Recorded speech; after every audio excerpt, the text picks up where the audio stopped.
Muy buenas, es sábado, tiempo para darle un poco más de pensamiento a lo que está sucediendo en la situación de mercado, sobre todo viendo lo que se ha producido en cuanto a las caídas, al movimiento negativo que hemos vivido. Los bancos ceden un 7% desde máximos ante el debate de tipos que se va a producir en Jackson Hole. Un 7%. Podemos ver la fotografía desde inicio de año hasta ahora, podemos buscar el pico y ver que esto tampoco tiene una fotografía tan clara. Wall Street ha cedido en la semana un 2% y ahora la duda está en si mejorará el mercado tras escuchar a Jerome Powell y tras ver la reunión de los banqueros centrales. No está nada claro, sobre todo porque lo que puede plantear Jackson Hole es una fotografía de endurecimiento monetario de tipos de interés por parte de la Reserva Federal y del conjunto de los bancos centrales que lleve a pensar que ni tan siquiera el alza final está cerca, sino todo lo contrario, está bastante lejos. Y a partir de ahí ya vimos ayer los tipos hipotecarios en Estados Unidos marchándose hacia arriba, el 10 años americano caminando hacia ese 4,3 y una fotografía de endurecimiento monetario que es peligrosa para el inversor porque tiene que rebalancear, porque tiene que ver de qué manera tecnológicas y otros negocios están ahora mismo sobrevalorados sobre la base de unos tipos de interés que van más largo en el tiempo, más alto en la cantidad de tipos. Vamos a ver hasta dónde y hasta cuándo después de una subida de 500 puntos básicos. Y ese es el elemento fundamental que va a mover el mercado. Jackson Hole lo marca todo. Nos va a marcar no en la semana, no solo en la semana, sino en el medio y largo plazo, hasta dónde podemos ir, hasta dónde puede caminar la tensión en los tipos de interés.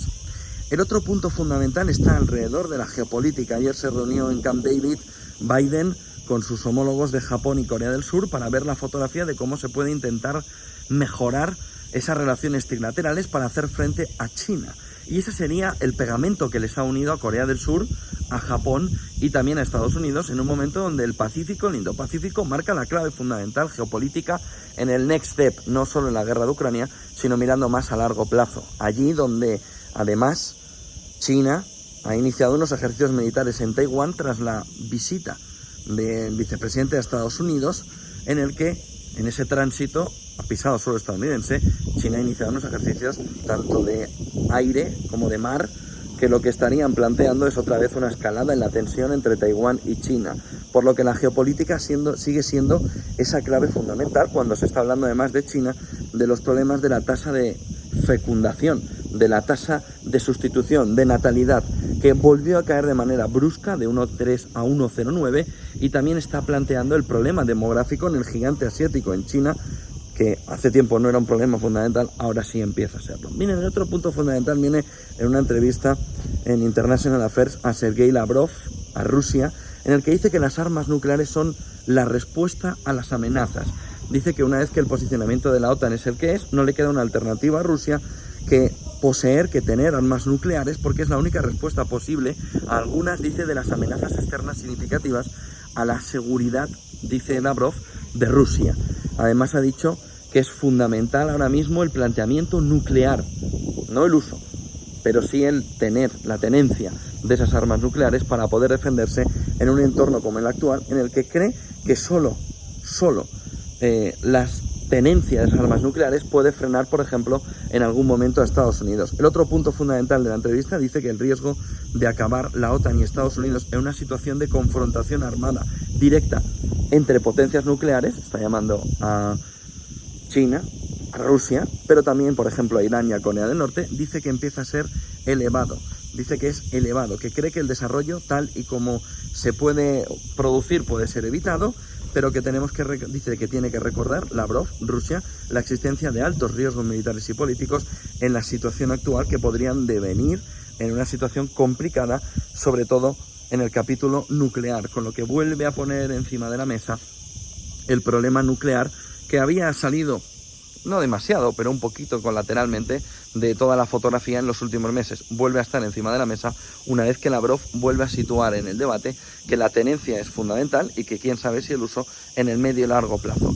Dos cuestiones antes de marcharnos. Uno, California acaba de aprobar la posibilidad, a pesar de que la gente se estaba oponiendo a ello en la ciudadanía, de los taxis autónomos. Saben que Silicon Valley está peleando por ello, dice que puede haber un Google más grande que Google en la posibilidad de crear un gigante de los taxis autónomos, es decir, sin conductor.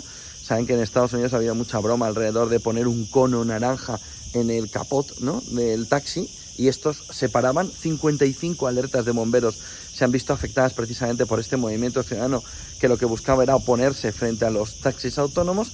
Fíjense que además una encuesta de Silicon Valley, que no es susceptible de estar mal enfocada hacia que no quieran, dice que más del 70% de las mujeres no quieren taxis autónomos y no se subirían en ellos.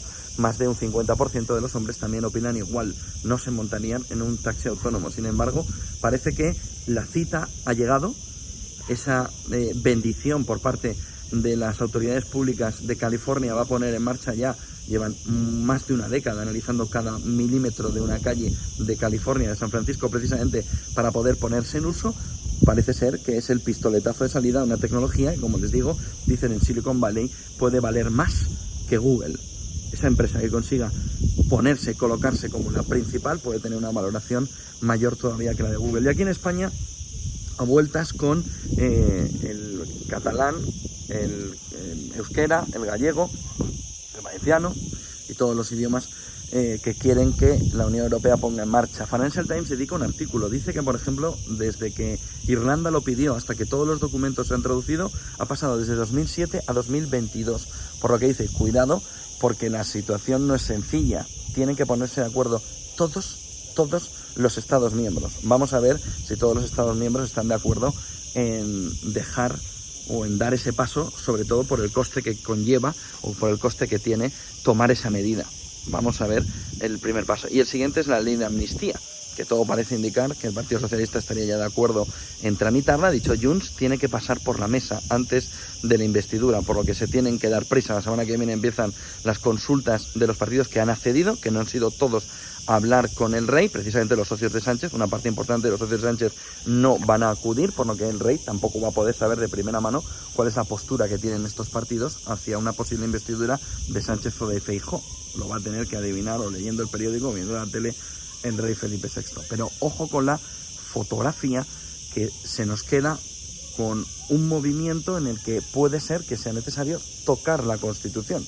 Por ejemplo, hay varios constitucionalistas, profesores de constitucional, que lo que están apuntando ya es que ese cambio de convertir al catalán, por ejemplo, para que sea en todo el territorio nacional, tendría que pasar por una reforma de la Constitución. Por lo que, ojo a lo que se puede estar abriendo, al melón que hay detrás del ruido. El ruido es todo lo que estamos viendo de negociación para convertir a Sánchez otra vez en presidente.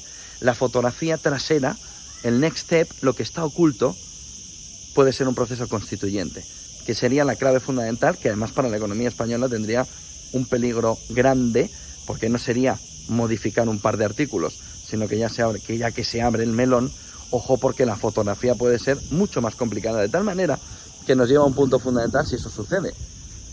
Y es que tengamos elecciones en breve, pero no porque se repitan, sino porque el proceso constituyente así lo exija. Buen fin de semana, buen negocio.